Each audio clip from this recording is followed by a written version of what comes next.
Tutaenda kujadili kuhusu dalili za ujauzito wa wiki 4. Dalili zinaweza zisiwepo kabisa. Wanawake wanaweza wasihisi chochote.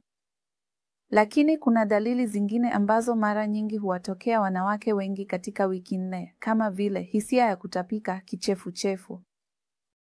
Kunaweza kuwa na maumivu madogo ya tumbo, watakuwa wanajisikia kuchoka, wakati mwingine kuvimbiwa na maumivu ya kichwa vinaweza kutokea. Hivyo hizi ni mambo ya kawaida sana.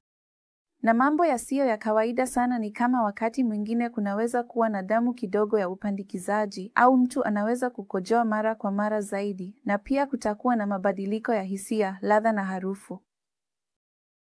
Hivyo hizi ni dalili nyingine zisizo za kawaida sana ambazo wanaweza kukutana nazo.